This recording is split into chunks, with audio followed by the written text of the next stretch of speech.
మోడీ గారు వెన్నుపోటు పొడిచాడు ఆంధ్ర రాష్ట్ర ప్రజలకు. ప్రత్యేక హోదా ఇస్తాము అని చెప్పి 10 సంవత్సరాలు ఇస్తామని మోడీ గారు స్వయంగా మాటిచ్చి ఆంధ్ర రాష్ట్ర ప్రజలను మోసం చేశారు. అలాంటి వాళ్ళను ఎత్తి పట్టుకున్నారు ఈ రోజు. అలాంటి వాళ్ళతో పొత్తులు పెట్టుకున్నారు ఈ రోజు టీడీపీ అయినా జనసేన అయినా. ఇది ఎక్కడి న్యాయం అని అడుగుతున్నాం. నిన్న మోడీ గారు వచ్చారు, ఇదే విశాఖపట్నానికి వచ్చారు. ఒక్క మాటైనా మాట్లాడారా అండి? ప్రత్యేక హోదా గురించి మాట్లాడారా, లేకపోతే విభజన హక్కుల్లో ఒక్క వాగ్దానమైనా నిలబెట్టుకుంటామని చెప్పారు? ఉత్తరాంధ్ర రాయలసీమకు స్పెషల్ ఎకనామిక్ ప్యాకేజ్ మన హక్కు, ఒక్క మాటైనా మాట్లాడారా? కడప స్టీల్ ఫ్యాక్టరీ మన హక్కు, ఒక్క మాటైనా మాట్లాడారా? మన బిడ్డలకు ఉద్యోగాలు 2 కోట్లు ఇస్తామన్నారు సంవత్సరానికి, మన బిడ్డలకు 1 లక్ష కూడా ఇవ్వలేదు. ఒక్క మాటైనా మాట్లాడారా? విశాఖ స్టీలును కాపాడుతాము, విశాఖ స్టీలు ఆంధ్ర రాష్ట్రానికి చాలా ముఖ్యము అని ఒక్క మాటైనా, ఒక్క అష్యూరెన్స్ అయినా ఇచ్చారా? అలాంటి వాళ్ళ గురించి ఎంతో గొప్పలు చెప్తున్నారు ఈ రోజు టీడీపీ జనసేన వాళ్ళు. వైసీపీ ఏం తక్కువ తినలేదు. జగన్మోహన్ రెడ్డి గారు ఒక పక్క టీడీపీ సక్రమ సంబంధం పెట్టుకుంటే, జగన్మోహన్ రెడ్డి గారు అక్రమ సంబంధం పెట్టుకున్నారు అదే బీజేపీ పార్టీ.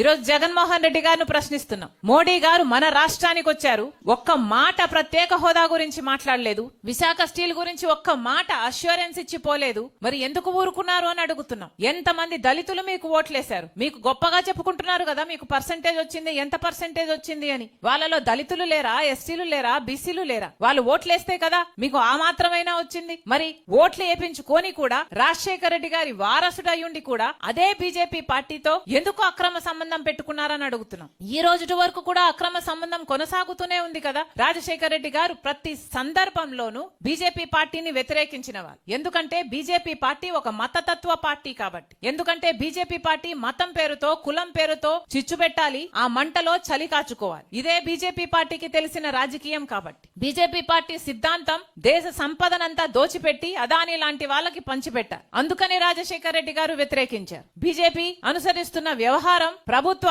వ్యవస్థలను అన్నిటినీ, ఆర్బీఐ అయినా, సిబిఐ అయినా, ఈడీ అయినా, ఇన్కమ్ ట్యాక్స్ అయినా, స్టాక్ ఎక్స్చేంజ్ అయినా, ఏ వ్యవస్థనైనా తమ గుప్పిట్లో పెట్టుకొని స్వార్థ రాజకీయాలు వాడుకునే పార్టీ బీజేపీ పార్టీ కాబట్టే రాజశేఖర రెడ్డి గారు ఆ రోజు నుంచి వ్యతిరేకిస్తూ వచ్చారు. మరి అలాంటి రాజశేఖర రెడ్డి గారి కొడుకై ఉండి జగన్మోహన్ రెడ్డి గారు అదే బీజేపీ పార్టీకి ఎందుకు కొమ్ము కాస్తున్నారు? అదే బీజేపీ పార్టీకి ఎందుకు గులాంగిరి చేస్తున్నారు? వీళ్ళ రాజశేఖర రెడ్డి గారి వారసులు. మళ్ళీ చెప్తున్నాం, ఈ రోజు బీజేపీ పార్టీకి వ్యతిరేకంగా రాజశేఖర రెడ్డి బిడ్డలలో ఎవరైనా నించున్నారు అంటే అది నేనే, షర్మిలారెడ్డి మాత్రమే. మళ్ళీ చెప్తున్నాం, ఈ రోజు ఆంధ్ర రాష్ట్రంలో ఏ పార్టీ అయినా బీజేపీ పార్టీకి వ్యతిరేకంగా నించుంది అంటే అది కాంగ్రెస్ పార్టీ మాత్రమే. మళ్ళీ చెప్తున్నాం, ఈ దేశంలోనే బీజేపీ పార్టీని వ్యతిరేకిస్తున్న ఏకైక అలయన్స్ ఏదైనా ఉంది అంటే అది ఇండియా బ్లాక్ మాత్రమే. ఇదే బీజేపీ పార్టీ అధికారంలో కొనసాగితే రాజ్యాంగాన్ని మార్చే ప్రమాదం ఉంది. ఇదే బీజేపీ పార్టీ అధికారంలో కొనసాగితే రిజర్వేషన్లు రూపుమాపే ప్రమాదం ఉంది. ఇదే బీజేపీ పార్టీ అధికారంలో ఉంటే